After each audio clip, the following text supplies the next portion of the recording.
Today's guest is a pioneer of the online education space. Vice News called you the internet's most hated guru. Yeah. Reporters is one of the highest level of psychopaths in the world. Known for his viral Here in My Garage video, which amassed over 1 billion views, he's captivated audiences worldwide with a unique blend of knowledge, luxury, and practicality. All empires are built by blood, sweat, and violence. Generating hundreds of millions of dollars, he's an investor, advisor, and mentor. So let's take a deep dive into the man who built an empire from his garage and took it to the global stage. Ty Lopez, welcome to the Jack Neel Podcast. Thanks, Jack. How are you?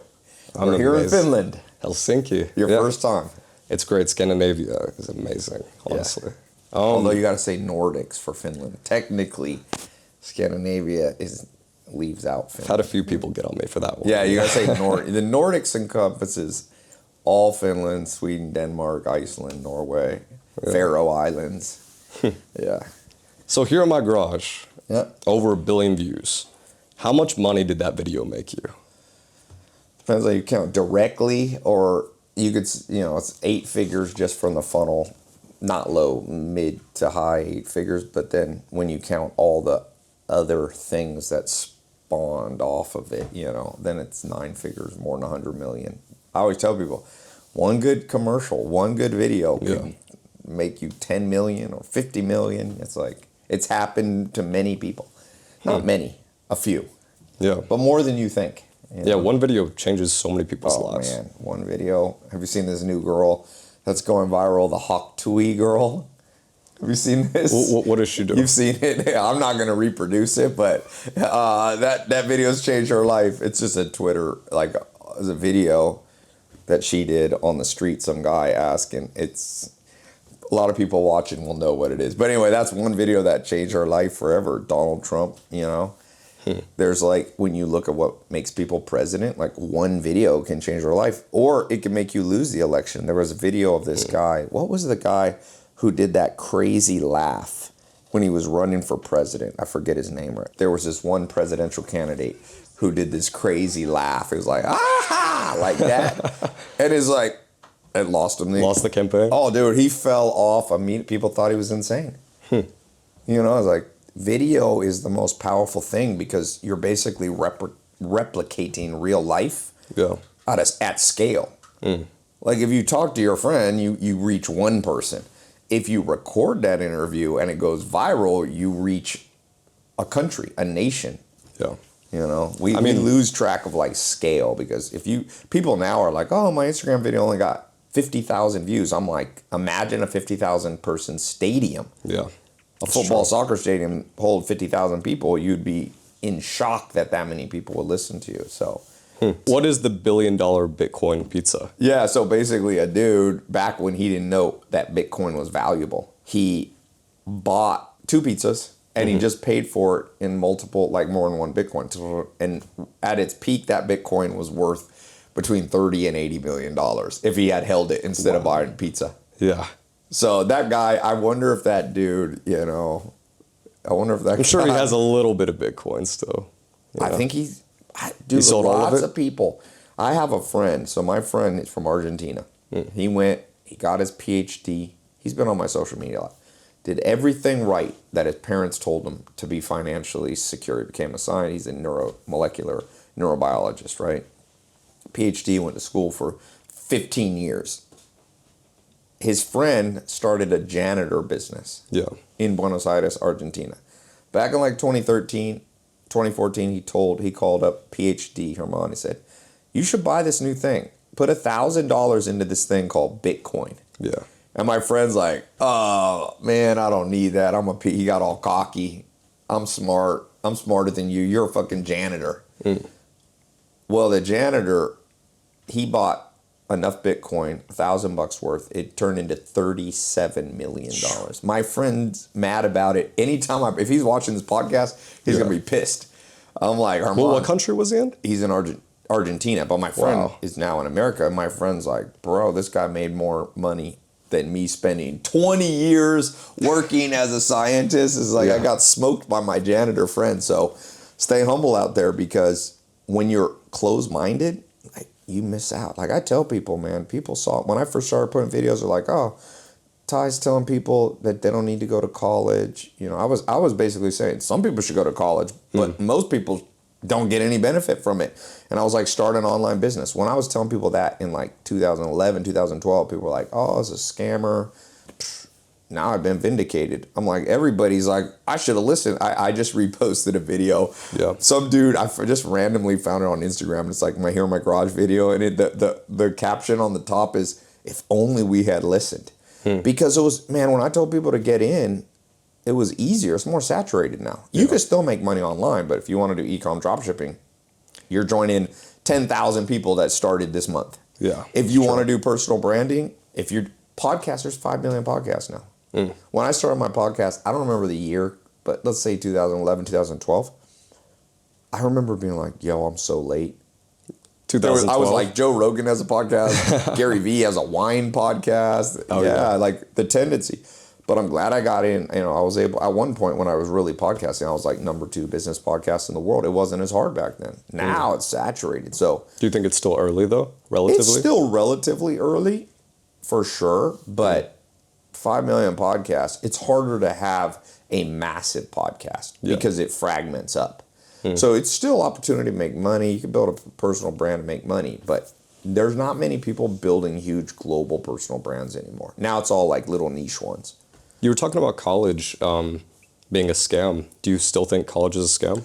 Well, it has some characteristics of a scam. I'll give you an example. Number one, other people are making most of the profit. You know, one of the most profitable parts of the U.S. government is lending money to 18 to 22-year-olds to go to college. You look it up and let me watch this. This is going to blow your mind. People don't even believe it. Watch, I'm going to go to ChatGPT. Now I use the one, there's a button on ChatGPT. You can actually talk to it? So nice. Yeah, but it talks back and forth. Yeah. Hey, so how much money does the U.S. government make off student interest on lending Americans money to go to college? Let's see what it says. It's thinking. Just wait, this thing will get faster and faster. Eventually it's going to be like... It feels like you're talking to a real person. The U.S. government generates substantial revenue from interest on student loans, although the net financial outcome can vary significantly year by year. Yeah. In fiscal year 2020, for example, the federal student loan programs incurred a cost of approximately $18.75 for every $100 borrowed, primarily due to pandemic-related payment pauses. Yeah, that's 2020. In more typical years, such as 2017, the cost was lower, at about 70 cents per $100 borrowed. 70 cents is the cost. Primarily used to cover the costs of... So let that kick in. That's a stat I didn't even know. So the U.S. government, their cost to lend you $100 is 70 cents. That means it's one of the most... Imagine you give somebody $100 and your cost to fulfill that is 70 cents. The U.S. government's making hundreds of billions. It's not a small number. Well, they're lending 100 billion, but it's billions. So number one, government, somebody else is making the money. That's kind of scam-like. Yeah. Not the people doing it. Number two, you can get rid of almost any debt in America if you get in trouble by going bankrupt. Not allowed to go bankrupt to get rid of your college debt. Number three, there's no refund policy. People are like, oh, Ty, are your programs a scam? I'm like, well, I offer a refund. How much can a scam be? Yeah. If you send money to a Nigerian scammer, the Prince of Nigeria, he don't give you a refund. Yeah. Because it's a scam. College is no refund. And if they had to give a refund, they'd be better about it. They wouldn't accept so many students. They'd be like, I don't think this is going to benefit you, your poetry degree, that you're going to be 80 grand. It's like, I don't think this poetry degree, you're going to ask for a refund in 4 years. So universities would start being pickier and also guide people with personality tests to be like, you shouldn't be doing math. Now you can just pick stupid stuff. They give too much choice. How else would universities operate differently if they had to give a refund?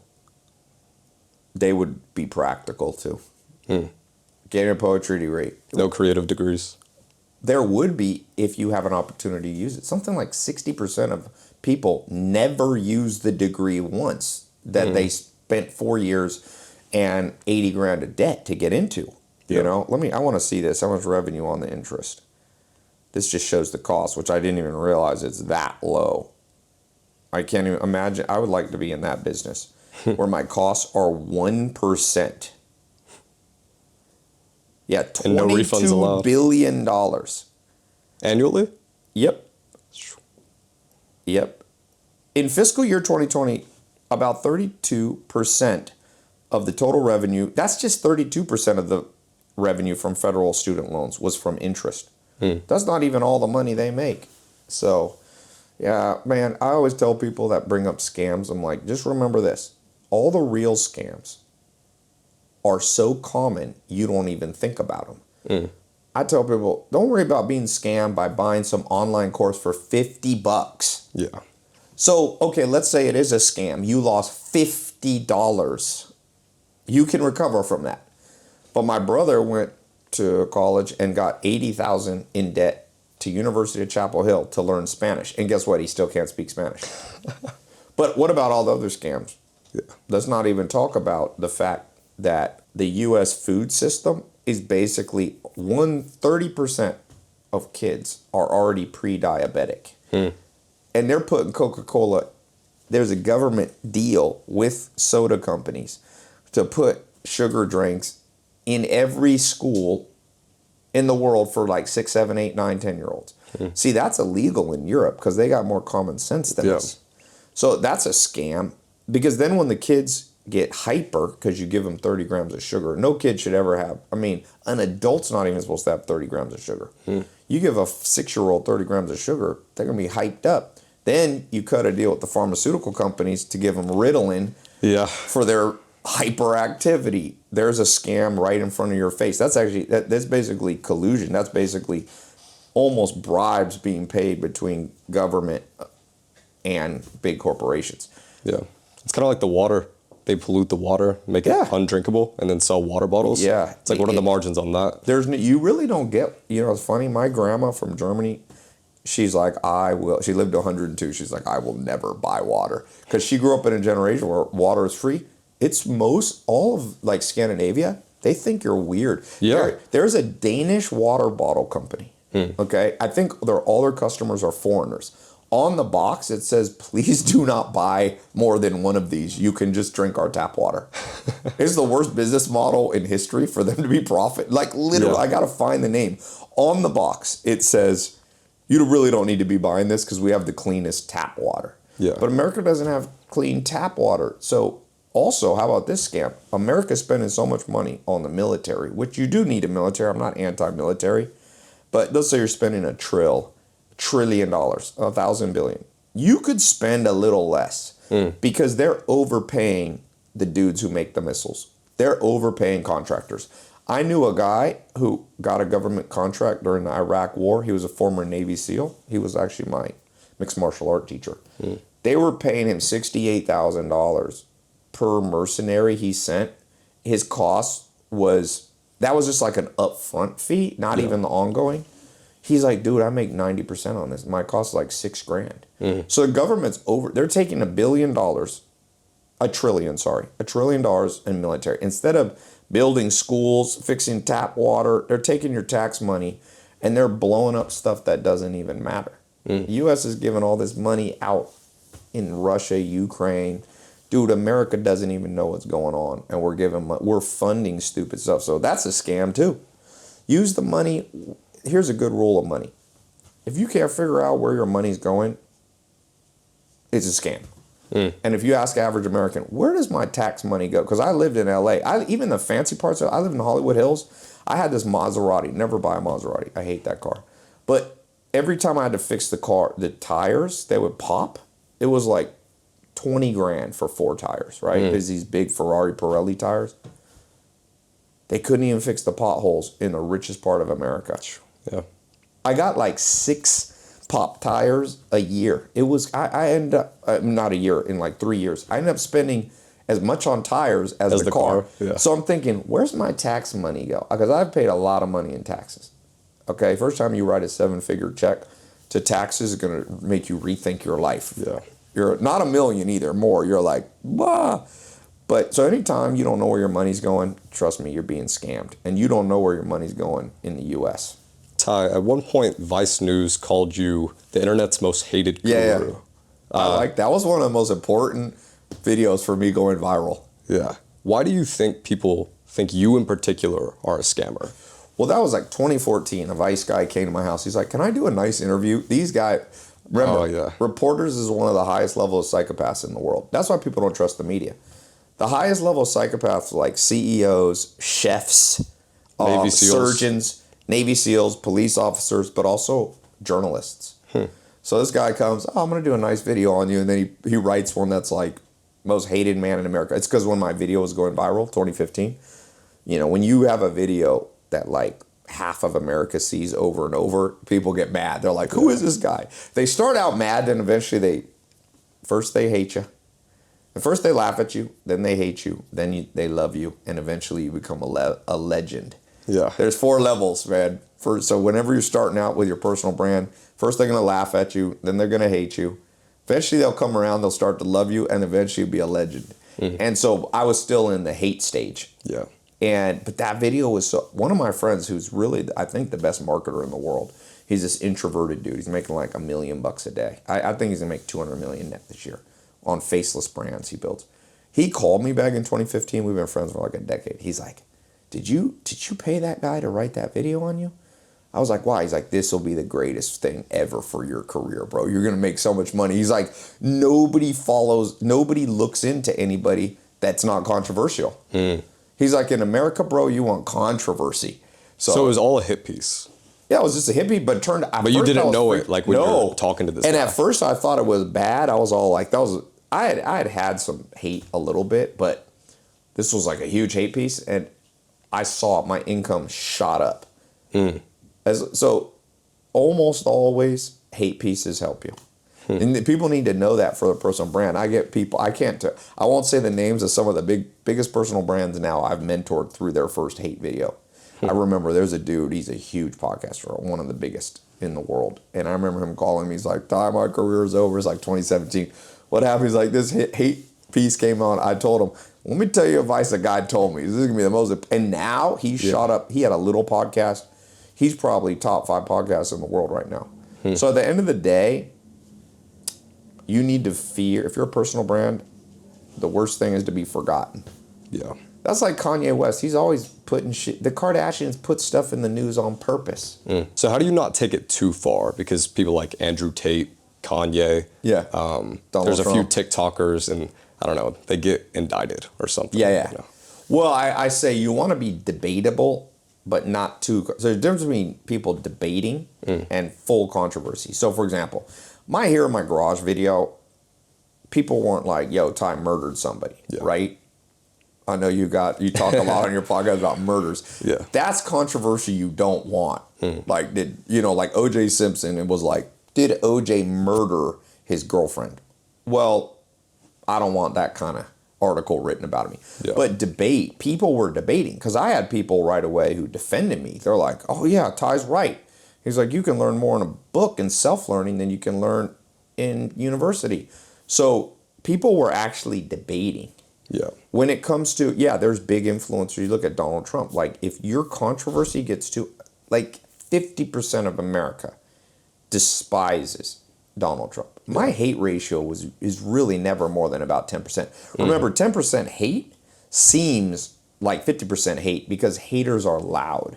Yeah, that makes sense. But like in the last 10 years of walking the streets, I've never had a negative encounter. Really?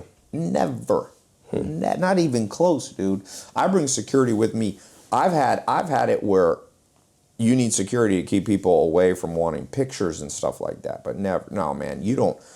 In general, what I talk about, it resonates with people at a deep level. Like me telling, like, you can start your own business, you can make money. And some people go, "Well, you showed it by showing a Lamborghini, and that's unethical because not everybody can have a Lamborghini." I'm like, but I had one before the videos came out. Yeah. People think people to this day still think that I rented that stuff. Dude, my best friends, none of my best friends have called me and said, "Ty, why are you faking?"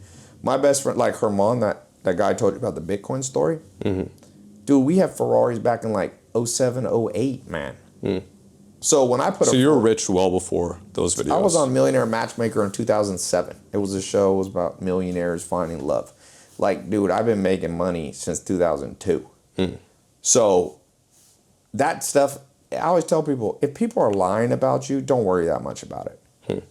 Now, if you're O.J. Simpson and you actually did do it, you may not want people talking about it because it'll get on your nerves. But when people are like, oh, Ty, like that house that I lived in Beverly Hills, people were like, Ty rented it for a day on Airbnb. Dude, I paid $90,000 a month. That was I used that as an office. So that was my home, but I lived there. I paid $90,000 a month plus about $20,000. I paid $110,000 a month, and I lived there for 5 years. I dropped $5 million living there. So if the thought was, oh, Ty just rented it to pretend, I'm like, bro, I was already living there before I shot the videos there. Yeah. And rich people rent too, usually. You want to lease, dude. In general, there's a famous guy. He started Maxim magazine, Felix Dennis. He's dead now. But he wrote a book, How to Get Rich, one of the best books. It's a funny book. But he basically had this rule of the F's. He's like, if it's one of the 3 F's, lease it. If it flies, floats, or fucks. That was his strategy. He's like, yachts, don't own a yacht, lease it. He's like, if it flies, private jets, he's like, lease them. They depreciate. And of course, he was big into hookers, and he got into hookers, and he became like a meth head after he was like a billionaire. It's a crazy story. So in general, when people are like H3, I don't know if you know, podcaster, he made it. That was the first guy that made a hit piece on me. That was like, he had a lot of followers. I woke up to like, the Vice magazine thing was minor. That H3 video was like, what the fuck? I woke up to like 10,000 comments. Wow. It was like 10, I'm not even exaggerating, 10,000. He was big back then. Yeah. Thousands of DMs. And so I called him. I was like, come to my house. And I remember he came, we shot a video, and he's looking at he pulls out the title to the cars, the Ferraris. And he's like, oh, what's this? It says LLC. I'm like, bro, Google that LLC. That's mine. I said, smart people. I said, you don't put dangerous cars in your personal name. Yeah. You protect yourself with an LLC. That shut up. We became friends now. Yeah. I mean, not close friends, but acquaintances. Yeah. After that, he's like, oh, okay. It's such a funny video to see. He thought he had me again. He's like, aha, it doesn't say Ty Lopez. I'm like, dude, I'm like, are people that financially illiterate that you think you want to put your house, if you live in Beverly Hills, dude, you want that thing in an LLC. If somebody falls down the stairs, they're going to sue you personally. If it's an office, all of a sudden, it doesn't guarantee protection, but it puts a level of protection that it's in a limited liability company. Plus, you get tax deductions. Yeah. So, smart. The only thing I liked, in terms of buying personally, like I buy farms. Like my farms are not, farmland is not something I rent. You know, I own it. But I own it, it's their own entities through LLCs. You don't want to, the Rockefellers said it right. They're like, bro. They didn't say bro, by the way, the Rockefellers.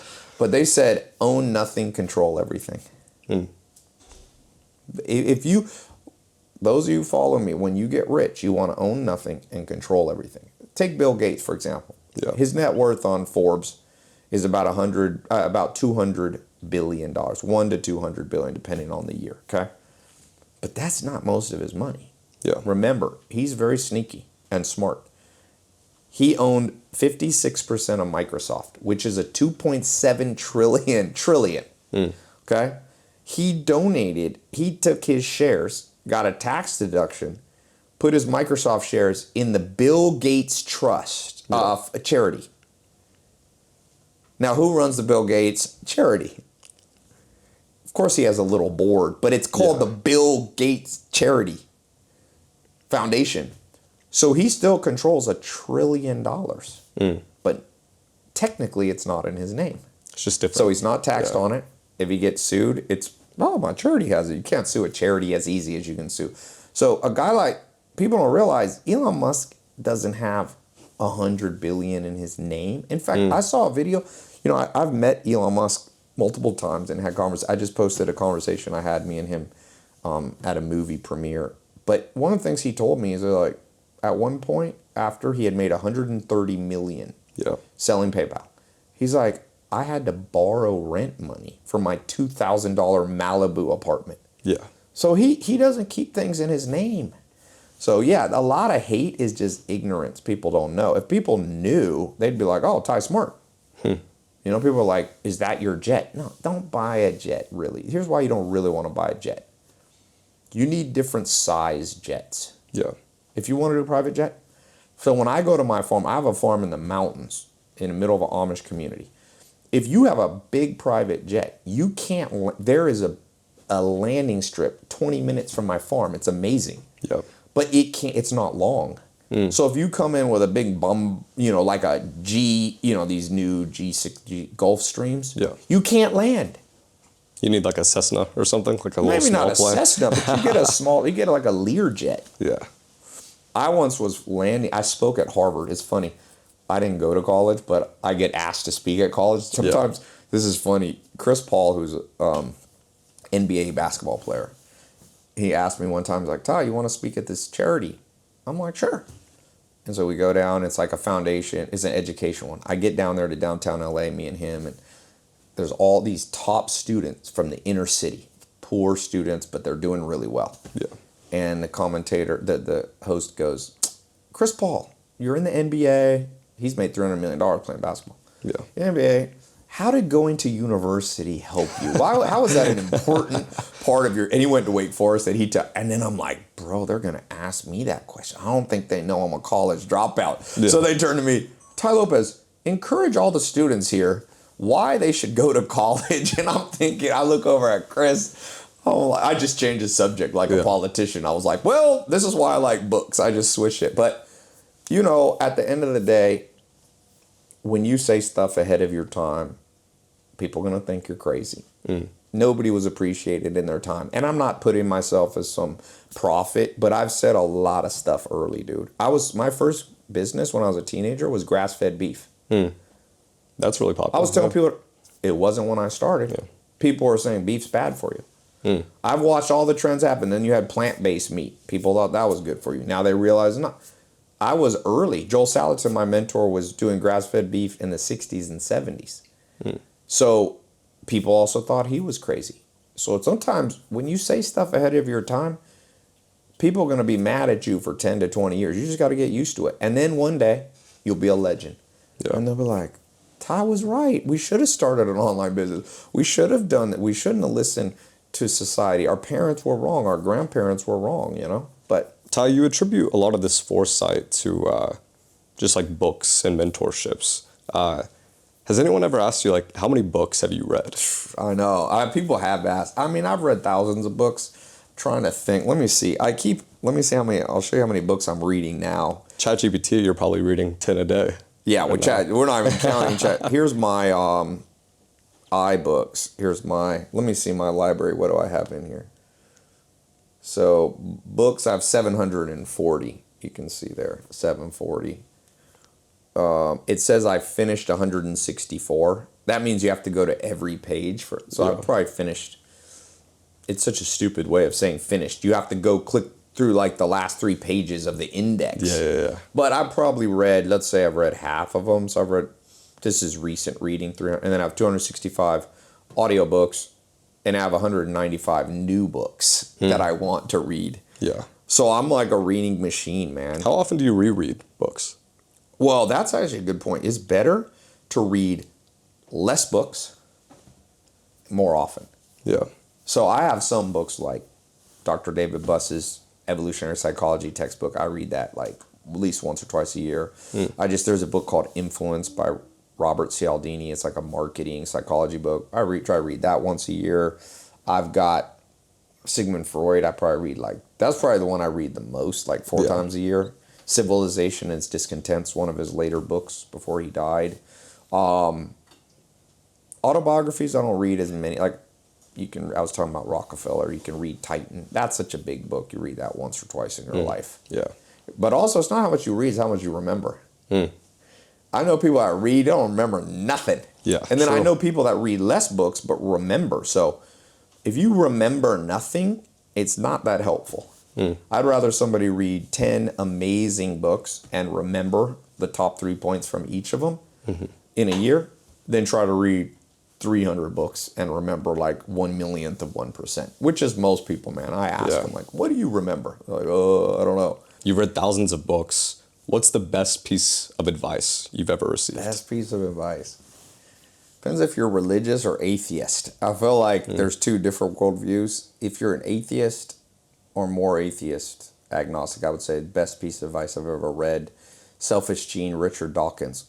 My first podcast was with Richard Dawkins. He says, organisms that only learn through trial and error go extinct because error is costly and trial is deadly. Organisms that can learn by simulating win. What that means is, if you're trying to make $1 million and you're going to do it by trial and error, you're probably going to die off before you make the million. Yeah. But if you simulate the future by watching another person making $1 million and seeing all their mistakes and seeing how they finally made that million, it can happen much quicker than you think. Yeah.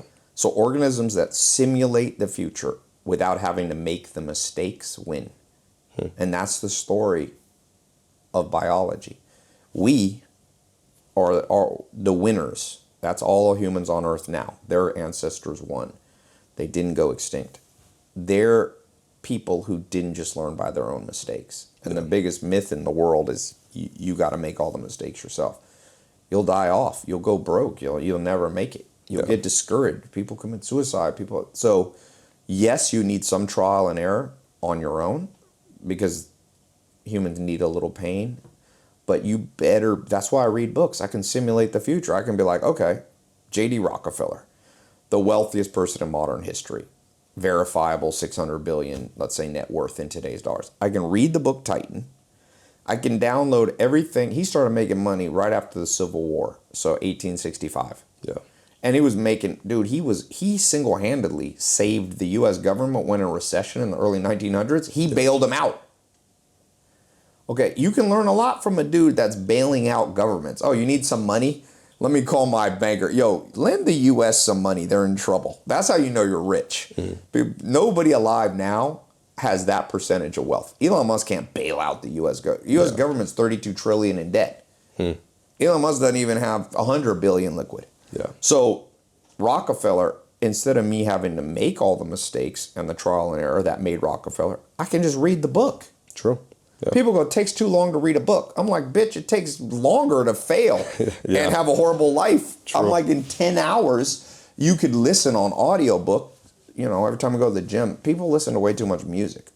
If you want to get the benefit of music, play music. I play piano. Don't be listening to it all the time. Yeah. Listen to that book. I used to tell people, like, on YouTube, for example, I'd be like, make 100 videos before you even, like, try to adjust anything, to just put in reps. And that's helpful, but I read a book recently, like, I think Ogilvy on advertising. Yes. And it would have saved me, like, 6 months of making content if I just read his stuff. And it's from, like, the 60s or 70s. Like the greatest marketer, that Mad Men is based off David Ogilvy. He's one of the greatest marketers. Exactly. Yeah. So there's two types of people trying to make money, for example, entrepreneurs. One goes, I'm just going to start a business, and I'm just going to figure it out on the way. Yeah. Well, Richard Dawkins said, organisms that learn through trial and error die. They go extinct because trial is costly and, you know, error is deadly. You don't teach your kids, you don't go, yo, you know, fire's bad for you. Let me throw you in the fire one time just so you'll understand it. No, falling in the fire is deadly. You know, so you just tell your kids, you're like, see that? Grandpa one time stuck his arm in there. Yeah. That's why he has that weird skin on his arm. And kids are smart enough to simulate the pain without putting their hand in it. If you had to learn the hard way, you don't teach your kids like, no, we're walking across the street. A car will be bad if it hits you. Let me show you. Push them out, you know? Yeah. No, you human brain is, even the dumbest human is smart enough to simulate things in their mind. That's why, by the way, humans have anxiety. Anxiety is a useful tool that in the modern world has gotten too exaggerated. But anxiety, if you had no anxiety, you would die because you wouldn't look both ways when you cross the street. Yeah. You'd just be like, la, la, la, I have no anxiety. Optimists actually die younger than pessimists. You know that? It's very interesting. Optimists die young. They're like bungee jumping. Yeah. They don't need a parachute. They're like, I'm going to go skydiving. I don't need that emergency chute. I'm an optimist. I manifest, you know, parachutes. Well, I saw a dude jump out of an airplane with no chute. I saw a video. I didn't watch the whole thing, but didn't go well for him. So let's apply this. Say you were Mr. Beast, for Yep. example. He has a chocolate company, Feastables. Mm-hmm.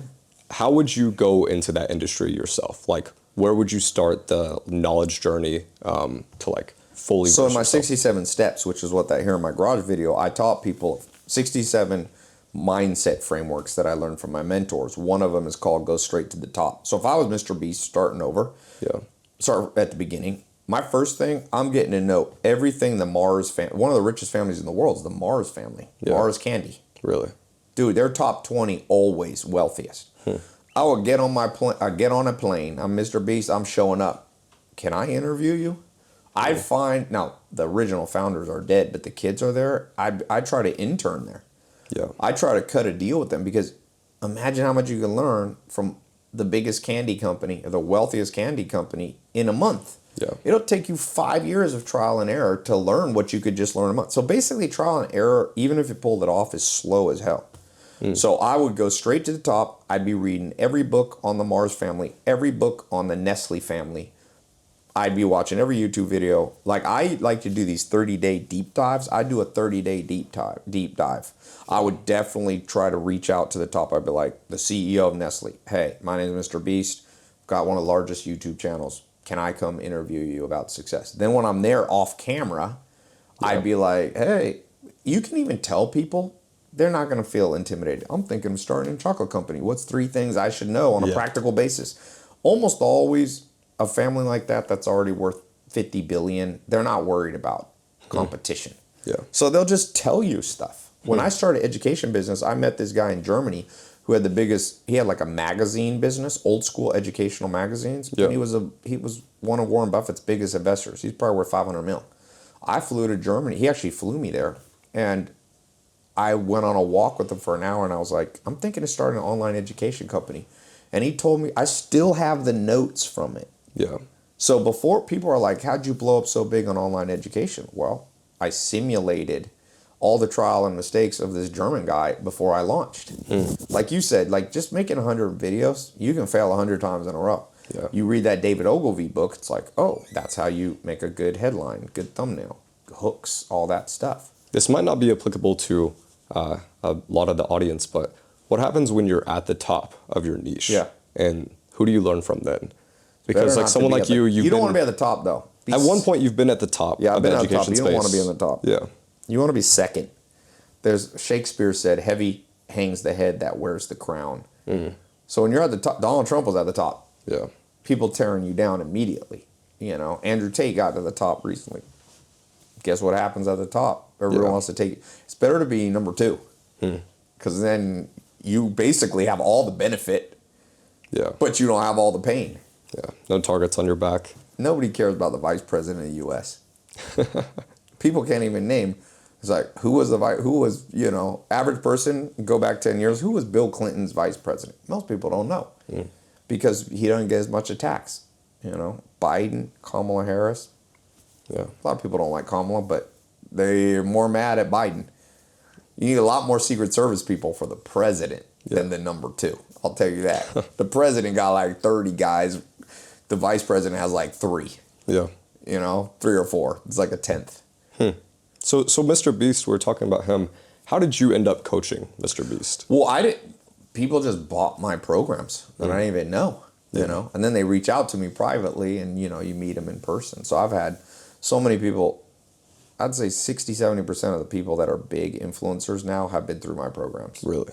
Oh yeah, maybe higher, maybe 90%. But I'd say conservatively, everywhere I go, I was on Logan Paul's, you know, his podcast, and it's like, oh, we all went through your SMMA. We were all watching reverse engineering. I had this video called Here in My Backyard. It's kind of like Here in My Garage. It's like, dude, we reverse engineered that, you know. So people that are making 50 million to 100 million now, that's the power of getting in early, like just by the natural cause and effect. Almost everybody's going to have been in your programs. Gary Vee was before me. That's about it. That's the only person really, well, I won't say, that's like the only person really before me. You know what I mean? What's the best investment in modern history? Best investment in modern history. I think it's whoever There was a mathematician who invested in Albert Einstein and invited him when he was 16 years old, invited Albert Einstein to dinner every Thursday to help mentor him. That wasn't a financial investment, but Albert Einstein came up with E equals MC squared, which basically changed the world because it ushered in the nuclear age. How did we end World War II? America dropped nukes on Japan. How did we start the Cold War? 2 countries had nukes. It changed everything. Everything we know came from Albert Einstein out. The modern world is an offshoot of a new understanding of physics. So I'd say that's number one. You know, number two, one of the great ones is this janitor friend in Argentina who put $1,000 in Bitcoin when it was like $10, and it became worth 37 million. It went from a janitor to, you know, owning all the buildings in Buenos Aires that people used to hire him to clean. That's a good one. Eduardo Saverin gave a kid at Harvard, he's like, I need some money to put up my website for the servers. And he's like, here's 30 grand. And that turned into anywhere from 10 to 20 billion because that kid was Mark Zuckerberg and Facebook. Oh, wow. Yeah. So Eduardo Saverin made so much money, he exited America. And the U.S. government changed the tax law that you can't exit America without paying taxes because of Eduardo Saverin. Wow. And he never came back to America. Would you never come back to America if you pay no taxes on 10 bill? It'd be hard. It'd be hard to keep my U.S. citizenship, you know? Yeah, dude. Most people, if I'm like, 10 billion, you leave your country and never come back, people are like, sign me up. People say they're patriots till you're like, I'll give you 10 bill. There ain't it's like no I'll patriots. move my family with me. There's no patriots after 10 billion. There's no patriot. Most people would leave their citizenship for $1 million. Yeah, true. That's why I think, by the way, you know, the best, if politicians were smart, this is what you would do. You'd pay everybody who's horrible to leave your country. You'd be like, I'll give you 30 G's to buy your passport, and then ship them to all countries you don't like. Like Americans don't like French. Just ship them to France. Yeah. Ship them to all the countries that criticize America for not letting enough immigrants in. Be like, great, we got airplane loads of them coming to you. But you don't do it by immigrants. You just take the non-contributing people. Yeah. If you go to West Virginia and you're like, bro, I'll give you 30 G's. Right now, we buy your passport, you're no longer American citizen, and we send you to Canada. A lot of people be like, hell yeah, I'm from I need Kentucky, that money. man. I know people that'll do that right fentanyl. now. I need my fix of fentanyl, man. I'm from Appalachia. No, but yeah, you should run a country like that. Everybody's doing the wrong questions about immigration. Yeah. It's not who you should let in, it's who you should kick out. Yeah, true. It's like if you own a company, the secret's not just hiring, it's firing. Fire fast. Here's why. You could pay people 50 grand. A person who's a drain on society costs you more than 50 grand in healthcare and all this stuff. It's free country too. You don't enforce it. You're just like, yo, you don't like America? I got 50 G's for you to go to North Korea. Somebody would be dumb enough to take that. Yeah. Ty, I asked you about the best advice you'd received. Yeah. What's the worst piece of advice you've received? Of advice? Man, now we can go 8-hour podcast. Basically, everything that society taught you is pretty bad advice. So, for example, piece of bad advice is looks don't matter, personality. Just focus on your personality. No, that's not how the world works, man. One of my mentors told me that, actually.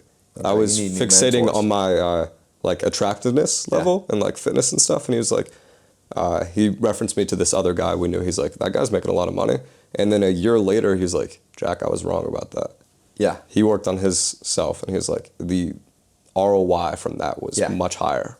Well, you can make money and be fat. I mean, look at the founder of LinkedIn. Yeah. He's a big fat guy. Or pretty fat. But you can have the good life. True. Yeah. Without getting yourself to optimal attractiveness. You could take it too far, though. See, basically, so any advice that doesn't understand my 4 pillars of the good life framework is basically always bad advice. I know that's cocky for me to say. Trust me. Any advice. So basically, the purpose of life is the good life. Heaven on earth. Okay? Now, if you're religious, you can also want heaven when you die, but it's good to have heaven on earth too. So that's the good life. So what is that? That's the ratio between health, wealth, love, and happiness. So if you have a lot of wealth and no love, then you don't have the good life. Yeah. You're an idiot. If you have a lot of wealth and you don't have health, you're also an idiot. Now, if you have a lot of health, you're a gym bro, but you have no wealth, you're also not experiencing heaven on earth, you're experiencing hell on earth. So you pick what you want, hell on earth or heaven on earth. So most advice doesn't understand ratios. I think it's because it's math. So people, but I'm not even talking about complicated ratio. You basically on a 1-to-1 ratio. For every one, on a 1 to 10 scale, if your health goes up, you also need to bring your money up at the same time.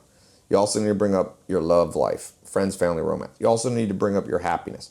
A lot of people have health and wealth now, but no love, no happiness. I'll tell you a bad piece of advice. You should sacrifice your 20s to get something. No, there's no, first off, you don't know what Gary Vee's big on that. It's all nonsense. I don't care who says it. It's not logical. Therefore, here's why it's not logical. A, you don't know when you're going to die. So you sacrifice your 20s. Here's a good example of this. Real story. There was a dude. He started a company. Okay. It was a big cloud-based company. And he became about a billionaire. And he got on a plane. He actually changed flights. He was going to take one flight. He's like, no, I'll go on an early morning flight. He got on that flight. And it crashed into the World Trade Center. It was September 11, 2001. He was a dude making his hundreds of millions and billions. So if you sacrifice your 20s to make your money, you can die, and lots of people die. That's number one. Now you might say, but it's low odds. Well, I got a better rule than sacrificing. Do stuff in every decade you can only do then. So I'll give you an example. Warren Buffett says, he was giving an example of a stupid person's advice. Wait to have sex till you're in your 60s. Save up your energy. No, you can't save up your energy because in your 60s and 70s, your hormones stop working. I mean, you can fix it a little bit, but you should have sex and procreate in the years that you can procreate. Now, if we look more scientifically, when does a man have maximum testosterone? 17.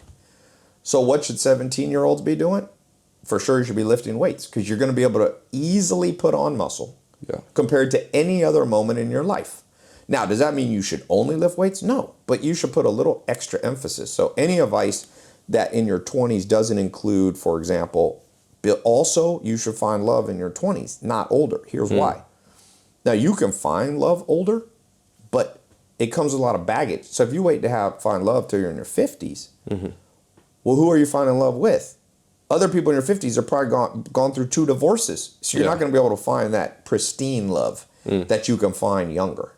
So most of the wealthiest people in the world, first off, had kids in their 20s. So I don't even know what people are talking about. Like, sacrifice your 20s, don't have kids.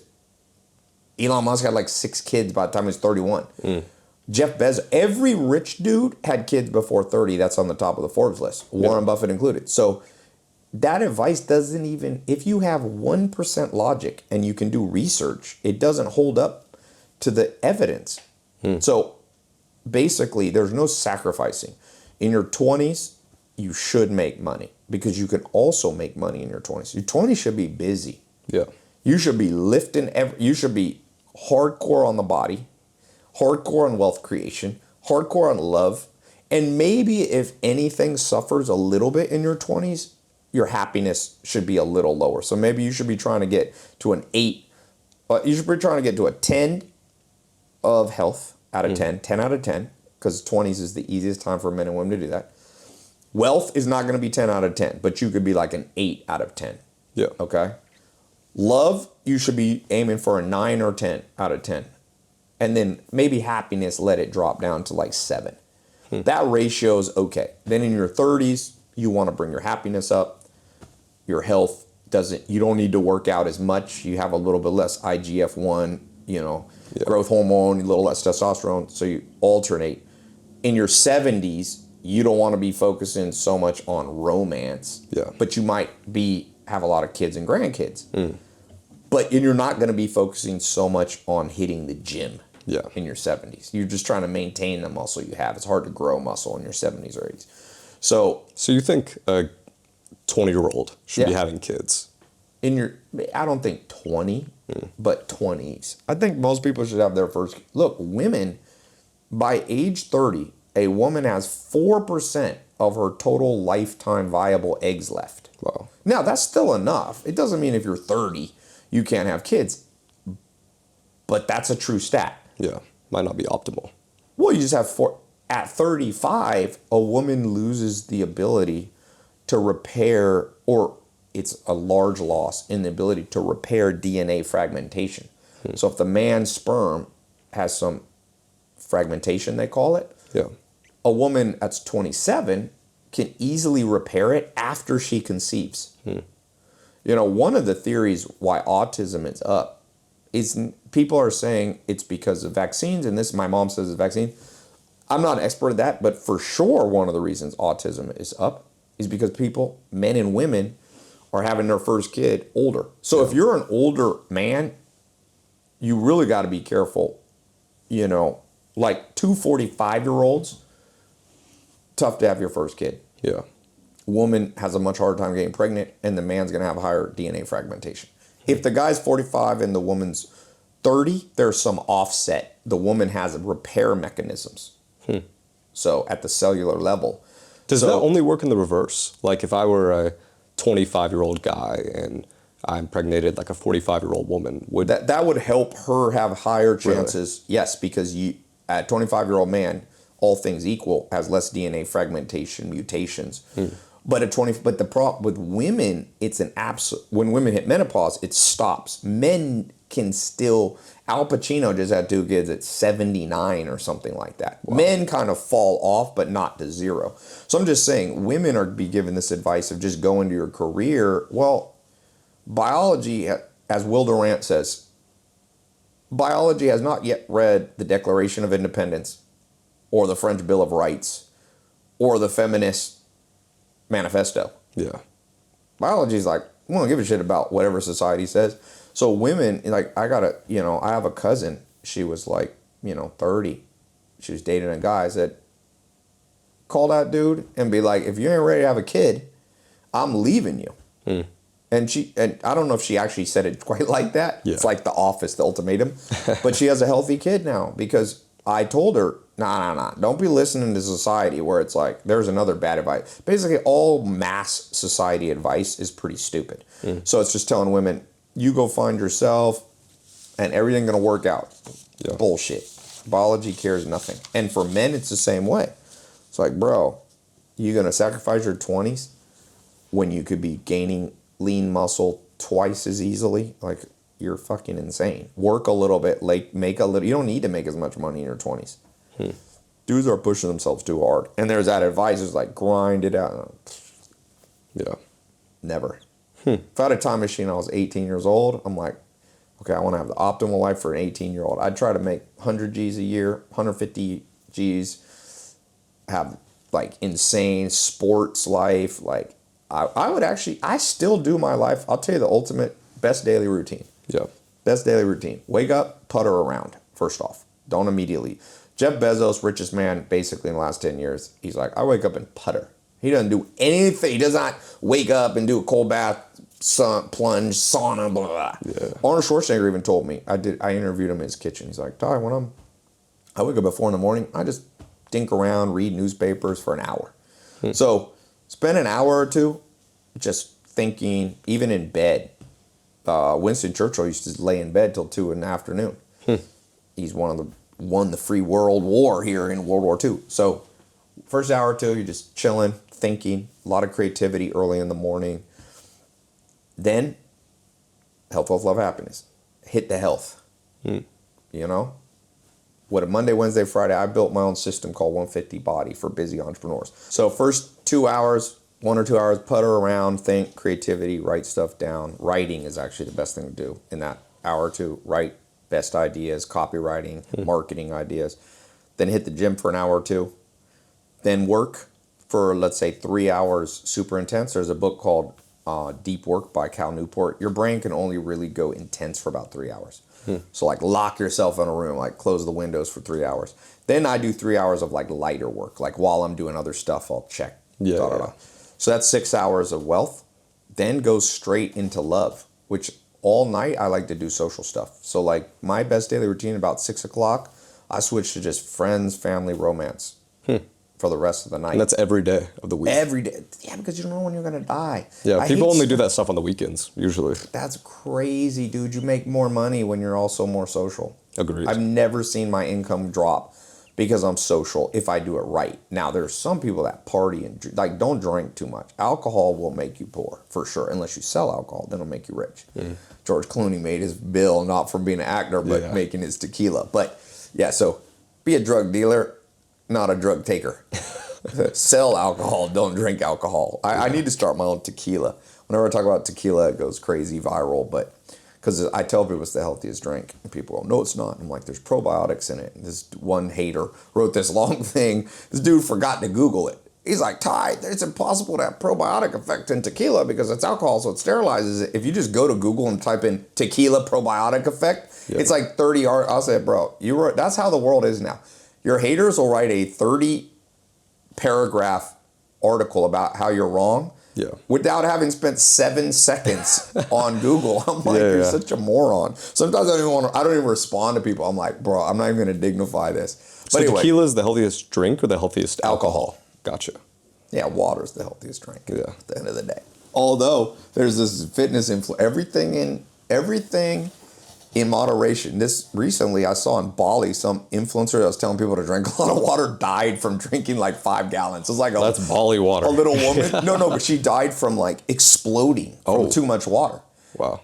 She weighs like 110 pound, like 50 kilo woman drinking 5 gallons of water a day. You can basically, I don't know what exactly she died from, but it was from water intake. It's like lifting weights. Yeah. Everything weird is happening in Bali now. I saw a dude that teaches people to squat just died. Wow. He's squatting like 800 pounds. That's like 350 kilos. And he fell backwards. The weight was too heavy. Oh, no, he fell forward. And the bar broke his neck.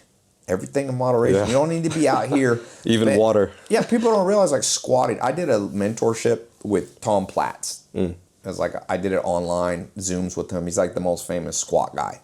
He's in the Guinness Book of Records for legs. Like, I don't want legs that big. I like to learn from the best, but he doesn't even lift that heavy. He does like 250, but he does a lot of reps. So humans are so extremist now, and the main problem with social media, you're asking me about bad advice. Whatever goes viral is usually bad advice because stupid stuff goes more viral than good stuff. The best advice that I see out there, like Warren Buffett, like his shit doesn't go viral that much. Yeah. You know, so be careful of something that has 50 million views on it because it's like 20% of the time it's good and 80% it's just reiterating stupid stuff to people. Like I said, this stuff going viral about sacrifice your 20s or like men need love. Men don't do well without women. I'm going to tell you that right now. Now, does that mean you have to get married? That's not what I said, but I recently tweeted. It's funny, it didn't go that viral on my tweet, but it should have. Yeah. Because it was one of the best pieces of advice. I was like, men don't do well. It's like the Bible says if you're religious, you know. In the beginning, God created Adam and Eve. Eve to be with Adam. Adam's better. And most dudes don't do well without women. Yeah. So this advice now going viral is like, men, just focus on you. And women do better with men too. Believe it or not, biology's right. It creates 50% female sex in every country. Babies being born in every hospital is about 50% female, 50% male. Biology knows more than people. And the reason we have sexual reproduction, not all species do, like ferns don't have sexual reproduction, is because there's benefits from 2 different sexes. Yeah. Women's brains built different. They see things from a different angle. Men are better in different situations. It's called situational context. You said women should be classified as a different species. I think men and women, to me, obviously, taxonomy. My grandpa was a scientist big into taxonomy. Technically, you don't put sexes in different species. But for all practical purposes, men and women are different species. It's like John Gray wrote a book, Men Are From Mars, Women Are From Venus. Yeah, they are. Men, for example, and it's at the deep. Hold your hand up. Yeah. See, like this. Hold it to the camera. Let me see your hand. So you're more, it's interesting. So that's digit index ratio. Testosterone, D2 to D4 ratio. It's in utero. There's over 100 studies on this. This is another thing. One of my most viral videos the last 6 months of me telling people about digit index ratio and be like, so it's like half the people supporting me, half the people hating. Yeah, you can tell if a woman's going to cheat on you looking at her hand. And men. Yeah. And men.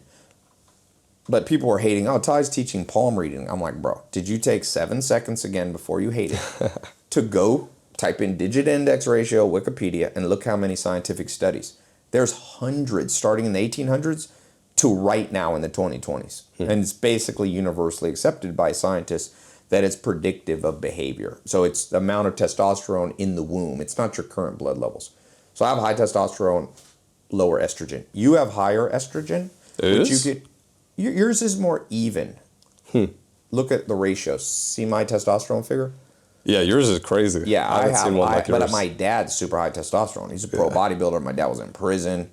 You want to know the highest testosterone dudes in the world? Go to a prison yard, baby. All the super high test dudes are in prison. Yeah. I mean, if you have high enough testosterone, you're like Genghis Khan. You're not going to fit in the modern world. So for you, but you can even see by the way, it's not bad. When I tell men this, they get butt hurt that they don't have super. You actually, the men who do the best with women are not alpha men. That's such a myth. There's another piece of bad societal advice. That's true. Yeah.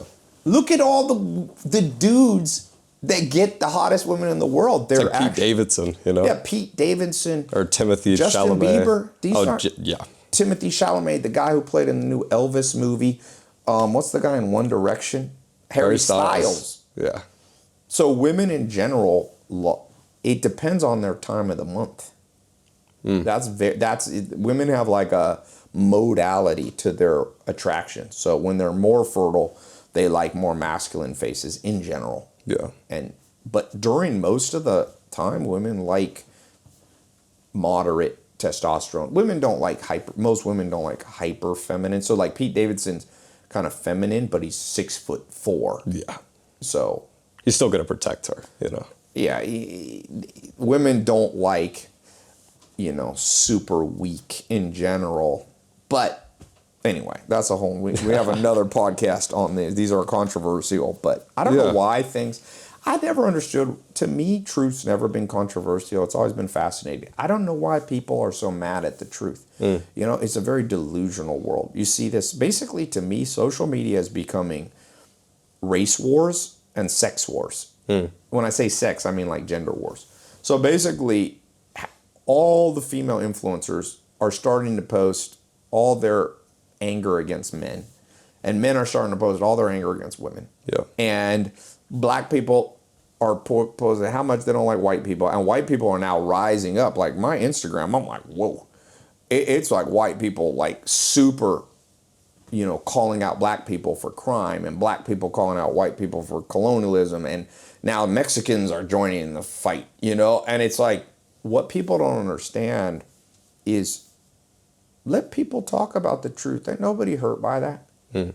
Black society is going to be better if they listen to some of their haters. I listen to some of my haters. Yep. Haters ain't always wrong. There's two types of haters. One that's painfully wrong and one that's painfully right. And so women should be listening to the men haters, and men should be listening to the women haters. I saw this thing now that's gone viral where women go, would you rather be in the forest with a bear? Yeah. Or a random dude? And a lot of women are like, I'd rather be with the bear. And men are retaliating with all these videos, like hundreds and thousands of videos saying, women are stupid, a bear's more likely to kill you. Well, in history, more women have been killed by males than bears. So I understand both sides.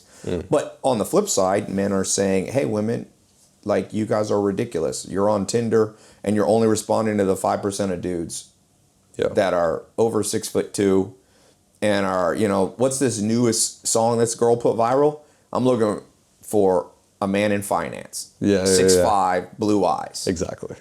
Well, women are fucking themselves, destroying themselves by spreading that message, because there's very few 6'5", blue-eyed dudes in finance. And a lot of the best looking men in the world are gay. True. So women are gonna find their 6'5", blonde hair. I mean, a 6'5" finance, blue-eyed dude, but he don't like Susie. He likes Sam. Yeah. So humans should be listening to the other side. Women should be listening to men when men are like, bro. Do you think people are usually offended by something when there's some truth to it? Hell yeah. That's what I said. That's like, you don't get offended by people calling you a scammer because you don't feel self-conscious about it. No, but I also learn from it, and I go, okay, Ty, maybe you need to do less videos with Lamborghinis. So I do less videos. I don't think you should totally ignore your haters. That's another piece of bad advice. As I told you, most of your haters, 80% of them are nonsense, but 20% of them see something you don't see about yourself. Yeah. So it's I would say the worst trait in a human.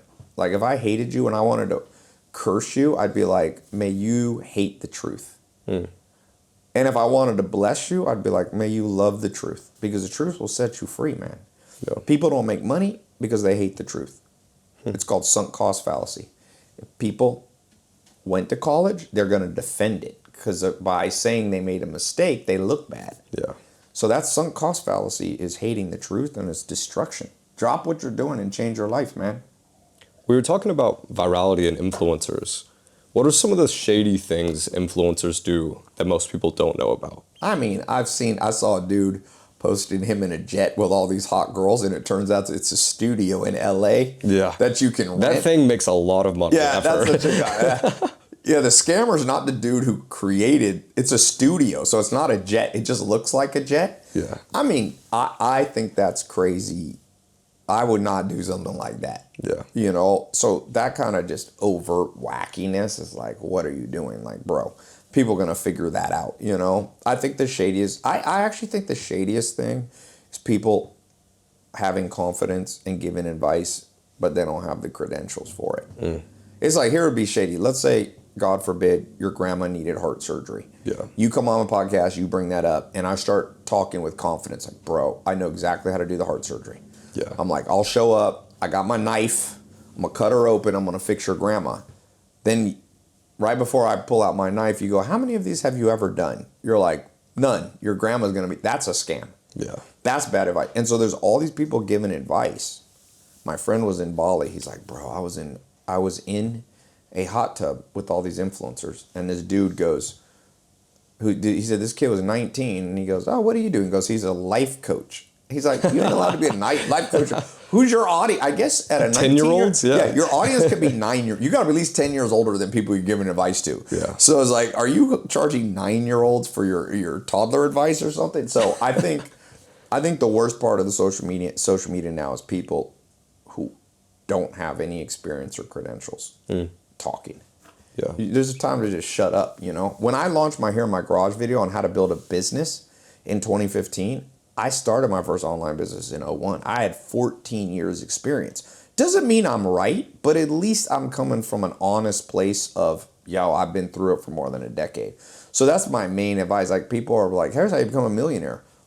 I saw one where a dude goes, he had like a timeline. Have you ever seen these like jump cut videos? And he's like, where it started, where I am now. And he like showed now, like he's a millionaire. And it was like 6 months ago, he's working at McDonald's. I'm going, I don't know that you should be giving advice. In 6 months, first off, that's not a journey. He's like, my painful journey. I've been through it, man. In month 1, I was working at McDonald's. In month 2, I quit my job. In month 3, I inherited $1 million from my dad. You know, it's like, I don't like that part of social media. I think most people give bad advice because they don't put in the time to research what they're talking about. Ty, you spent a lot of time with billionaires like Donald Trump or Elon Musk. Who's the most impressive person you've met? Well, I've been in business. I've owned companies 50-50 with people on the Forbes list. I would say, you know, one of the guys I look up to, mentor, is Tillman Fertitta. Most people don't know him. He's on the Forbes list. He's not an Instagram influencer. He's a verified Forbes list guy. I think he's worth a little under $10 billion. But he owns the Houston Rockets. His nephews, by the way, bought the UFC. They're the owners of the UFC. Smart family. But he's a self-made dude in Houston. I think he's the richest guy in Texas. And he told me, he said, you know, Ty, I ain't the richest, but I'm the richest man in America with no shareholders. He didn't raise any capital. Like, Elon Musk Tesla's a publicly traded company. There's a million people who own shares, which means technically his life, if he messes up, he can get a million lawsuits, which he gets all the time. So Tillman told me, he's like, Ty, I'm not as rich as the top of the Forbes list, but I got the best life of all. He goes, you know who I have to ask permission for to do anything? Me. Yeah. Nobody. So he has no board of advisor. He doesn't report to anybody. So I like people like that not everybody knows. Larry Ellison's a really smart guy. I call him the unknown billionaire. He's always about number 4 on the Forbes list. Yeah. But he gets zero conversation about him. Who knows Larry Ellison? He buys software companies. He stays quiet. I know a little bit about him because one of my ex-girlfriends dated him after me. But I won't tell that kind of personal stories. But I'm saying he's a dude living the good life. Yeah. He's got, I think he's worth 150 billion. He's done it low key. Again, he doesn't have a lot of people telling him what to do. Yeah. The second you're rich, but a lot of people tell you what to do, You're not rich anymore. I mean, you are, but you're not free, man. Yeah. I put free, if you gave me let me ask you this question. Jack, you can make $1 million a year for life. So every year you get $80,000 a month. Boom, boom, boom. Whatever you don't spend that year gets taken back. So you get $80,000. That's it. You can't work. You can't make any extra money.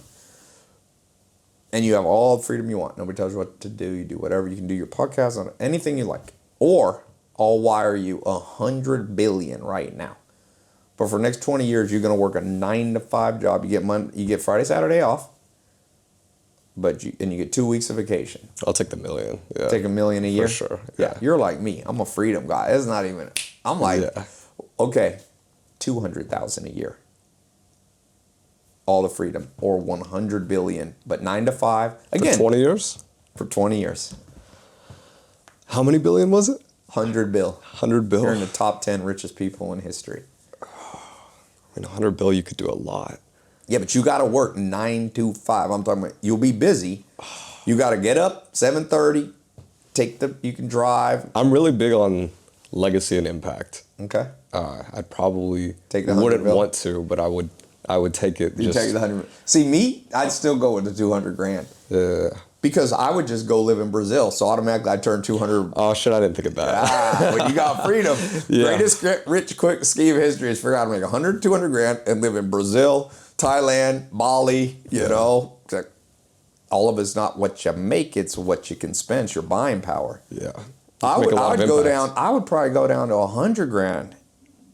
100 grand a year, full freedom versus 100 billion, but 20 years of 9-to-5 job with only 2 weeks of vacation. Psh. Now, if you said 10 grand, then I'm going to take the 9-to-5 job. Yeah. But 100 grand, I'm telling you, if you make 8 grand a month on autopilot in Brazil, bro. I was in Brazil. I had to go to one Uber once on a past trip was 85 cents. Wow. My Bank of America's like, somebody's hacked your card. I'm like, why? They're like, they're doing micropayments. I'm like, I was on the phone. I'm like, I'm in Brazil, bro. I called Bank of America so stupid. You got to call them 10 times. Last time I was doing jiu-jitsu and I had to send my maid to get it. I forgot my shorts. I was doing like no-gi stuff. So I sent my maid I was at Minotauro Nogueira, is a guy I know, Pride heavyweight champion. And I said, go back to my hotel and come back. So it was like 15 minutes there, 15 minutes, like $4 Uber. Wow. Yeah. A maid is $300 a month. So you're making $8,000 a month. You could have a maid, a driver, and a cook for $1,000. Yeah. You could live in a baller place in Sao Paulo for $2,000 a month. You're good. So you got $3,000. That's in Sao Paulo? In Sao Paulo. I don't understand why people torture themselves. This is another piece of bad advice going viral with all these influencers in their 20s. Like, bro, I saw 2 guys doing a podcast. It was insane. They were probably 21 or 20, I don't know, around 21. Yeah. One guy's like, yeah, I need to be worth about 100 mil. Another guy's like, do you know how fast I can spend 100 mil? I'm like, no, I don't know how fast. You're not going to spend 100 mil fast unless you're a moron. Yeah. You can live on 100 mil. You can pay yourself 3 to 5% with no risk for life without touching principal. So I'm like, what are you talking about? 100 mil? Just people making up nonsense. So people have escalated goals. Most people don't even need, you need $1 million. You need $1 million plus one skill and just leave where you are. You need more than that if you live in Manhattan. But why would you want to? I can't think of any reason to live in Manhattan. By the way, take it from a dude with a lot of experience living in the most baller places in the most baller lifestyle. Yeah. I've spent $2 million a month on my lifestyle before. Like, people try to lecture me. I'm like, bro, don't lecture me. Let me lecture you. I lived in Manhattan in basically for a year and a half. There's only 4 places in Manhattan that are a full floor, 9,000 square feet. That's 900 square meters if you're in Europe. 64th floor of Billionaire Row. I lived there for a year. The floor of that place was 1.7. It was a $38 million condo. Yeah. It saw 360.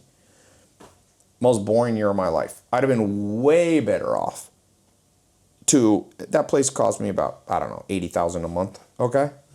Spent $1 million living there. Why? I'm not sure. Mr. Beast came there. That was one. He wanted to meet me. That's one person that's been to that place. Yeah. What a waste. I could have gone to Brazil. Gotten a $4,000 a month. You can't even spend $80K on a place in Brazil, can you? No. Like Argentina, Buenos Aires, that's another place to live, Buenos Aires. People go, what about my family? You'll have enough money left over to bring your family in, and you can travel back home. People go, what about your kids? They're in the school system. Pull them out. Odds are they're in a horrible school system anywhere in the world, unless you live in like Sweden. Yeah. So people are like, whoa, my kids have friends. They'll make new friends. Kids learn more by travel to other cultures than any other thing. It's a gift you can give your kids. So I don't know. People on social media setting these wacky lifestyle goals. Visit New York. It's a good place to make money. Roll into New York 4 times a year and leave. You don't need to live there, you know. So lifestyle arbitrage is the secret right now. Lifestyle arbitrage. Make money in US dollars and spend them in low-cost places, and all of a sudden you're a millionaire making $100,000 a year. Virtual work, online work, man. Ty, what can't you teach us because it's taboo? Like, in other words, there are unconventional practices that powerful people engage in behind the scenes that are kind of strange for mainstream media. Like, stuff related to like psychedelics, energy work, sexuality. Like, what are some things that you don't teach? Things that are too true. That's what I call those. There's many things too true to talk about. Psychedelics on that subject. You got to be careful with psychedelics. I'm not sure they're as helpful as people think. I know I'm going to get a lot of flack on that because everybody who's wacky comments a lot. So if you're wacky, you're going to love psychedelics. There are the truth. Like I said, my best friend is like top 5 brain expert in the world. Okay, real PhD.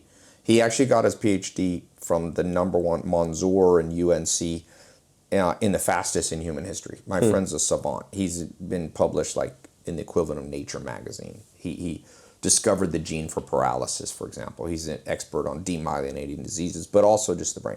In general, the brain's very complicated. And the thought that you can just throw any psychedelic and it always helps is not true. But it does help people sometimes.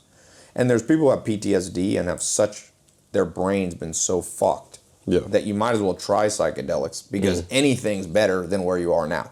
But for an average person, like I have friends that done ayahuasca, they swear that their life's better. And I know another dude that at ayahuasca had damage from it. So that's why Do you have personal experiences with these things? I'm not such a, man, you know, my dad went to prison at Terminal Island. You know who my mom used to come visit my dad?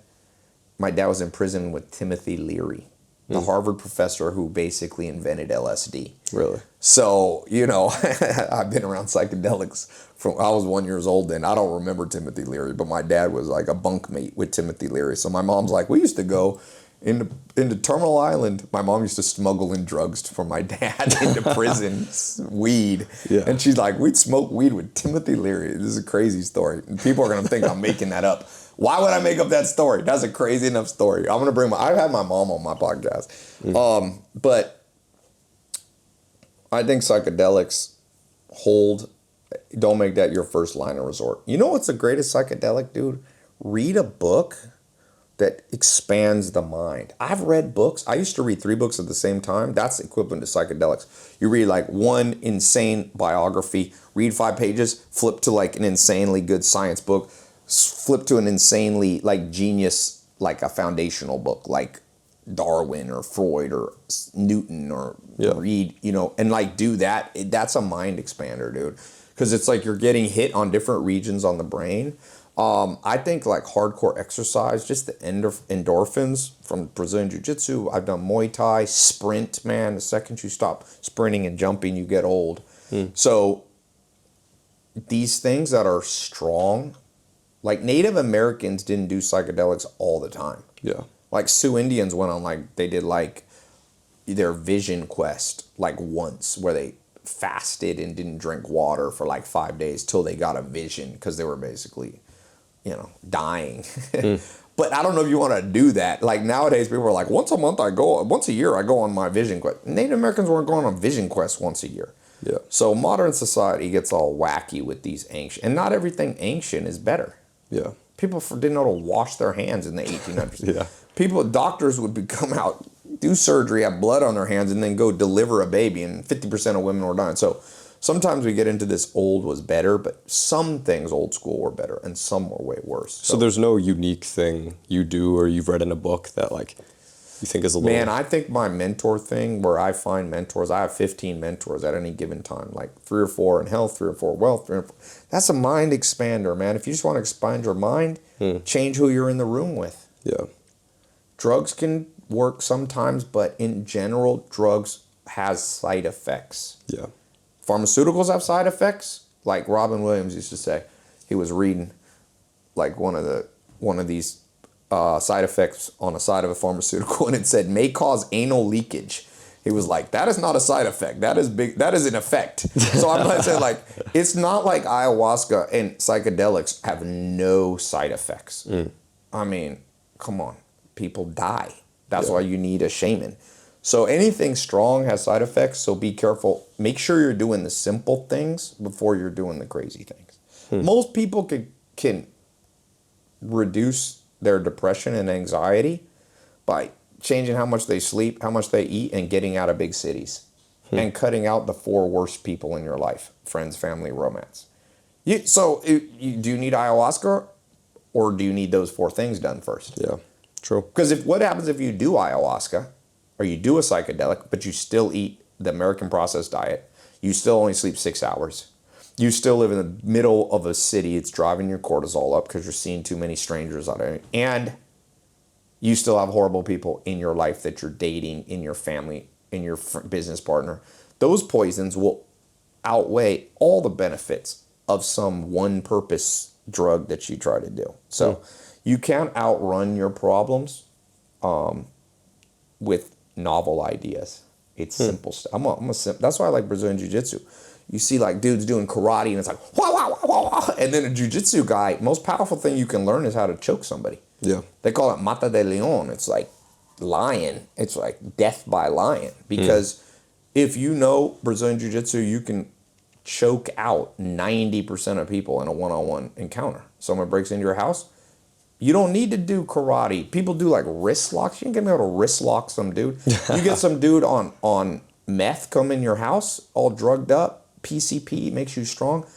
The weakest part of a man's body is his throat. So you got to attack the throat. So all this fancy stuff is mostly bullshit. So I said, what makes you money? You want to get rich? Learn marketing. All the marketers are the richest. It's not the best products that win. Apple's not the best. Tesla's not the best electric car ever made. Elon Musk is a damn good marketer. PayPal wasn't the best. You think that was the best financial instrument? I hate PayPal. Back then, maybe it was better, but that company sucks. Yeah. But it's good at marketing. You think Coca-Cola's good? Does McDonald's good hamburgers? Does anybody ever go, this should win a Michelin star? No. But they market to people. Yeah. So TikTok, Instagram is just good. TikTok spends $17 billion on marketing. People are like, how did TikTok become so famous? They spend money on marketing. Microsoft spends $2 billion a month on marketing. That's why they're worth trillions. People think it's just act. So that's why I said I'm old school, man. I'm simple. It's like you get good at marketing and then you couple it with a good product, you're gonna get some level of rich. It's that simple. You don't need an accounting degree. You don't need a business degree. You don't need an MBA. You know, it doesn't hurt, but it doesn't help. Yeah. It doesn't help much. Lifting, how do you get in good shape? It's like I always watch these crazy ways people are trying to get in shape. they're doing these jumping things. Have you seen these things, these bouncy you put on your foot? Yeah. So funny on Instagram. They're like, middle-aged women will do anything except just work out, you know? Yeah, It's yeah. like, give me 10 sets of thingamajiggies or whatever, you know? Thingamajiggies. Not thingamajuice. That was politically incorrect. Thingamajiggies. But I don't know what it is in the human brain. Well, I do know. It's one of the cognitive triggers. It's called novelty. Humans are attracted to shiny objects. Yeah. So the stuff that goes viral, the stuff people like psychedelics is way more novel of an idea. You mean I just take this mushroom and all of a sudden my fucked up life and my fucked up brain becomes normal? That's a get rich quick scheme. The brain is not built to change as fast as you think, because in general, when you have a massive brain change, it means you've had like a psychotic break with reality. That's why it's not easy to lose weight. It's not easy to lose weight because we programmed to not change weights too fast, because our ancestors who changed weight fast died. Yeah. So you need to change things slow, but it's So- not sexy. You like to keep it simple, but other rich, powerful people, like the dark rumors about powerful people. Yes. Is there any truth to that? So I would say, like I said, after being in business with 3 guys on the Forbes list and knowing multiple, I would not say my mom think there's a conspiracy theory where all the rich dudes get together in a room and they like plot like Inspector Gadget or some, like evil. Here's the problem with that theory. I used to think so, but now that I know that they have such big egos, they don't like each other. Trust me, I won't name this billionaire. There's 2 billionaires I know live in the same state. If you even mention the name of the other guy, the dude gets visibly angry. They hate each other. So there's no universe where those 2 dudes are at a table. I know that Elon Musk doesn't like Bill Gates. I don't even really think he likes Mark Zuckerberg. So maybe They all have different incentive structures. They all want different things. big egos, dude. You think you become a billionaire without being an extreme narcissist at some level? Come on. Now, bodybuilders are probably bigger narcissists. My dad was a pro bodybuilder, but Yeah. you are greedy and some level of psychopath, higher in psychopathy, not full-blown serial killer, to get ultra wealthy. There's a ruthless level to it. Let's be real. People try to say, the most virtuous person I know is... They're not. Stop it. But they're also... I would say billionaires are not as good as some people think that are pro-billionaire, but they're not as evil as my communist socialist friends in Sweden think. Yeah. They're in the middle. They're wired kind of like serial killers, Yeah, It's like but they're- serial killers yes. aren't friends. They're not Right. like going around teaming up. I don't know. Exactly. Serial killers are solo wolves. Yeah. So most billionaires, like, they'll be in little groups, like the Google guys. There's 2 of them. Microsoft's 3 of them. Warren Buffett's 2. But Warren Buffett comes off as a nice guy. But trust me, this dude will eat your heart out in a negotiation. The best advice a guy ever told me, the best truth about ultra wealthy people, he said, Ty, all empires are built by blood, sweat, and violence. All of them. So if you go there's bodies buried in Vegas right now, out there in the sand, from other billionaires trying to build their hotel. Trust me, people kill people over that. So they don't care about lower income people. They just I don't want know. to... That's why I said I wouldn't be extreme. I think there's billionaires that genuinely have some empathy, but not enough that they're going to stop trying to be rich themselves. Yeah. Remember, the problem with humans, people don't understand? Humans are multifaceted, man. Adolf Hitler thought he was doing the will of God. Very confident that he had stories in World War I. There was a famous story at the battle in Belgium. It was Ypres. I don't know how to pronounce it. Ypres. The second battle. He walked out of a hut, Adolf Hitler, and an Englishman was standing, and Adolf had no gun. And there was a British soldier standing there with a gun, ready to kill Adolf Hitler. And Adolf Hitler put his hands up and said in English, like, no gun, no gun, no gun. And the guy had a split-second decision. He said, I couldn't bring myself to kill an unarmed man. So he let him go. That was Adolf Hitler. Adolf Hitler kept a picture of that man on his wall when he ruled. There was a time when Adolf Hitler basically ruled the world for a short period of time in the 1930s. He kept it and he said, the will of God.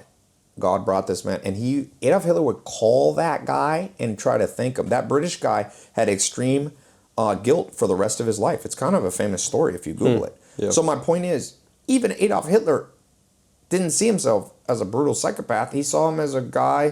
He's like, I got to do some tough choices to keep Germany, my people, safe.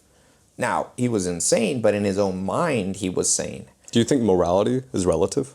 Some morality is relative. The most moral person you ever met has an iPhone. Okay, that's being put together by Cobalt kids. minds. By kids being on factory lines in Asia going blind, and basic slave labor happening in Africa to mine the heavy metals. Same with Teslas. Yeah. So the darkest man is usually not as dark as you think. And the most saintly person, if you got inside their brain, you wouldn't admire them anymore. Imagine being inside of the brain of your... They say don't meet your heroes. I'm like, no. Don't get inside of the thoughts of your heroes. Because there's crazy thoughts in every person's brain. Because we descended and inherited genetics from ruthless people. True. But those ruthless people also had a streak of charitability, of love, of empathy, of sympathy, because they had children and family that they cared about. So that's the problem with humans. They're hard to put in a box, and Donald Trump is bad or he's good. I have friends that literally idolize Donald Trump, and I have other friends like Big Rome, that travels with me. Big dude. You can't even bring up Trump without him getting noticeably angry. And what I want to say to both of them is, man, Trump ain't as good as you think, and he's not as bad as you think. Yeah. He's a human, man. And if most people rose to power like Trump did, and they had the mind to make money, and they had the father like Fred Trump who helped him at the beginning, most people would be worse. You know, Joe Biden's not as bad. You know, Joe Biden, I'm not a fan of Joe Biden. Yeah. But do I think he's the Antichrist? No. So I think humans are attracted to shiny objects, and it's easy to blame your problems on the global elite. Yeah. But you know where the global elite, you know what's really, you have met the enemy, and the enemy is you. Are you sure you don't make enough money because a globalist dude in Germany is controlling the WEF? Or are you sure you procrastinate a little bit too much, bro? Were you a little too cynical in the last 5 years when somebody told you a new trend and you didn't catch it? Did you buy Bitcoin in 2015? People were talking about it. So you're poor, but you're sure it's because of a dude you've never met at the WF. What's the guy's name? My mom hates him. Klaus something. Schwab. Are you sure it's Klaus Schwab why you have a shitty life? Or maybe you married the wrong person. Did he make you marry somebody that wasn't compatible with you? Did he make you choose that shitty career that you knew you should have never done? Does he make you keep your social circle with such low-level people? Nah. We have met the enemy, and the enemy is us, but it's easier to blame. People listen to a lot of dogma that isn't helpful to them. You want to blame. You can't apply the rich people trying to make everyone poor. It's like I can't, in practice, fix that issue in my life. Everybody's trying to make everybody else poor. People want to buy a house for less than it's worth. That's the dream. Oh, I bought this house, and it went up in value. If it went up in value quickly, that means you underpaid for it. So the original owner lost out. People, I don't get, when you ask me if morality is relative, in some ways, yes. I mean, Aztec Empire used to demand human sacrifice from every village, and they would cut their heart out and eat it, and they would torture children, babies, because they believed the tears of babies made it rain. Are Aztecs evil? I don't know. There was millions of them. The whole Mexico's based off that. But then if you start criticizing them, you're like, okay, well, America poisons its own children and has 70% of people fat so that food companies can make wealth, and then lobbyists are being paid to protect the food companies in D.C., and every politician, both Republican and Democrat, allows that to happen. Yeah. They have to, because they need voters. And voters are full of virtuous and non-virtuous people. So what is the average? Sacrificing our people for money, which is their God, you know? Man, Do you believe in karmic retribution? Yeah, maybe. But I don't know if it always happens straight line. I don't know that always people who do bad to you always have a bad life. There's people who do evil things that live a great life. But maybe in some multiple lives, if they come back as a cow or something, or they come back as a roach. Yeah. Man, I think people should focus on their 3-foot world. instead of thinking about billionaires, globalists, recessions, depressions, scams, just focus on your 3-foot world. Today, did you maximize health, wealth, love, happiness? Did you do anything towards that goal? Did you exert any willpower and discipline to those 4 things? Because if you didn't, you're the problem. So most people don't need to go far. You don't need psychedelics. You need just, did you do all the common sense stuff? Yeah. People don't do common sense, man. Common sense is no longer common. But if you want to live the good life, you basically just need common sense. Ty, last thing I'll ask you, what's your IQ? That's a great question. I did an IQ test when I was 7. 7. That's how you know someone has a high IQ when they're doing an IQ test when they're a kid. My stepdad wanted me. There was a gifted and talented program in California, in San Diego, where I lived. And there was 2 levels, gifted and talented, and then there was the seminar program, which was like the 1% of the gifted and talented. And I remember I was the lowest IQ that got me into the extra seminar program. Yeah. So I always grew up not thinking I was that smart because I got stuck with like the top 40 kids in California who were like absolute savants. But there's different kinds of IQ. I have very high vocabulary IQ. So I've read my letter from a real IQ test is like you sit down with a psychiatrist in person. It's not an online quiz. Yeah. On some things I have, like my vocabulary IQ was like, they said unmeasurable. They're like, it's too high. But other parts of IQ, like spatial IQ, I'm high but not crazy. That's why I can't be one of my grandpas was a chess master.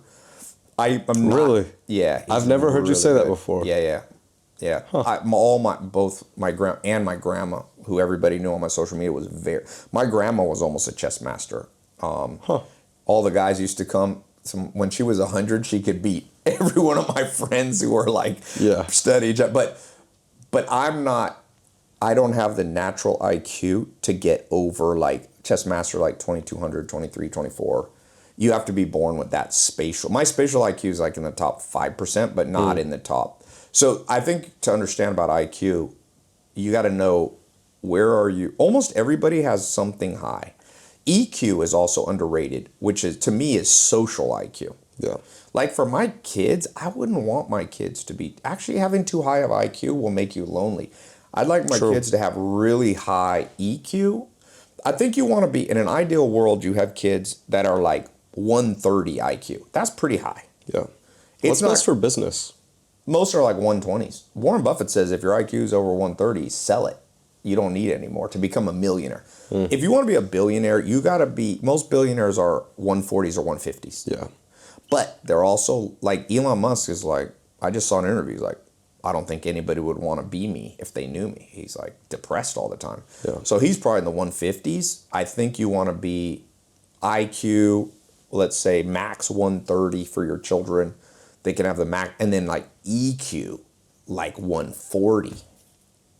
Social IQ, then you get everything. So I don't even, my IQ is high. It's not as high. It's not in the 150. One of my grandpas was in the 150s. He spoke 14 languages.